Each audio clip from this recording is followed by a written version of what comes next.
बारामती लोकसभेच्या आखाड्यात विजय बापू शिवतारे यांनी शड्डू ठोकले होते, मात्र आता ते थोडेसे थांबलेले आहेत.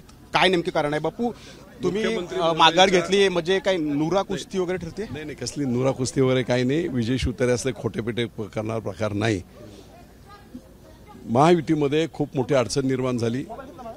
मुख्यमंत्री महोदयांच्या एकंदरीत अडचणींमुळे मला एका अधिकाऱ्याचा फोन आला, अडचणीत येत आहेत बापू तुमच्यावेळी मुख्यमंत्री.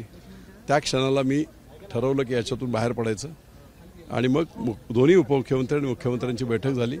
त्याच्यातून मला काही नको, पण माझ्या मतदारसंघात अडकलेली 5 वर्ष जी कामं आहेत, गुंजवणी असेल, विमानतळ असेल, राष्ट्रीय बाजार असेल, खालची 118 कोटीची पाण्याची योजना असेल, राहिलेली त्यांची वस्त्या असतील, अशी अनेक नगरपालिका तिचं सेकंड नोटिफिकेशन असेल, फुरसुंगी देवाची रुळी, ह्या सगळ्या मागण्या त्यांनी मान्य केल्यात. आणि ह्या सगळ्या मागण्या तिघेही जण पालखी तळावर जाहीर सभेमध्ये याची सगळी वाच्यता करून निधी बिधी देत हे काम पुढे नेत आहे. म्हणजे तुम्ही सुनीत्रा पवारांचा आता प्रचार करणार आहात, म्हणजे एका अर्थाने अजित होणार होय, परंतु म्हणजे तुम्ही अजित पवारांच्या नावावरती बारामती लोकसभेचा 7-12 करणार आहात. तुम्ही तर चुकीचा प्रश्न विचारताय. मगाशीच मी तुम्हाला उत्तर परंतु बापू स्वाभिमानाचा प्रश्न तुम्ही म्हटले होते बापू.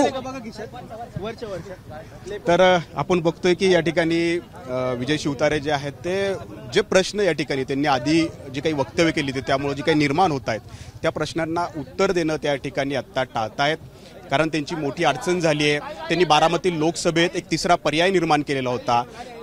या ठिकाणचे जे पवारांना संपवावं असं त्यांनी आव्हान केलं होतं, परंतु आता या ज्या 5.5 लाख मतदारांना त्यांनी टार्गेट केलं होतं त्यांच्यासमोर त्यांना उत्तर देताना त्यांची कदाचित अशीच गोची होऊ शकते. कॅमेरामन अमोल गवाळेसह नाजिम मुल्ला, एबीपी माझा, सासवड, पुणे. एबीपी माझा, उघडा डोळे बघा नीट.